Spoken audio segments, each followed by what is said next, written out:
Seafaring has been part of Cornish life for centuries, but such skills long had a tradition of being forced to move from this southernmost part of Britain, as young people sought jobs which were often in short supply at home. In tough economic times, a region such as Cornwall was especially hard hit. The global economy faces just such a period right now, but Britain and its fellow member states in the European Union are investing £350 million in Cornwall through to 2013. Across the European Union, member states want to achieve the best quality of life for individuals and families, recognising the new challenges and opportunities of a globalised economy. We want to encourage economic growth that is sustainable in our towns, cities and rural communities.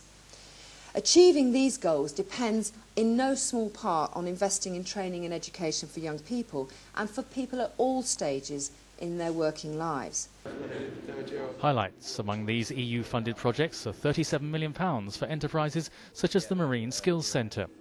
Here, apprenticeships are offered to local young people as part of a chain which then supports local industry. The aim is to ensure the local infrastructure for jobs is strengthened. It's quite a mix for the students. In an age when global issues very quickly become local issues, the EU has never been more important. The current global economic crisis could not be a better illustration of that. That's not to say that we must always agree with our European partners or that the EU can't do things better, but on what counts, steering our way through the global economic downturn, protecting our security, providing a sustainable future for our planet, we can achieve more by working within the EU than by acting alone. The dockyard shows an environment where engineering skills are developed. The belief that heavy industry should not be consigned to the history books is also part of a drive to harness the development of low-carbon technology to the need to meet climate change. Energy and climate security are two sides of the same coin. Tackling both is going to be crucial to a sustainable future. And the EU is leading the world in brokering a historic climate change agreement. The combined campus of Cornwall Falmouth University now means local young people have opportunities for study closer to home. The subject of the EU can still arouse strong opinions for and against, as Caroline Flint admitted. The debate on Europe has for too long been overshadowed by the Eurosceptics for whom Europe can do no right and the Europhiles who see no wrong.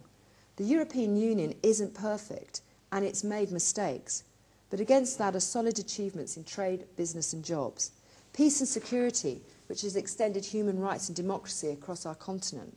War criminals, human traffickers, drug lords brought to justice through law enforcement agencies working together.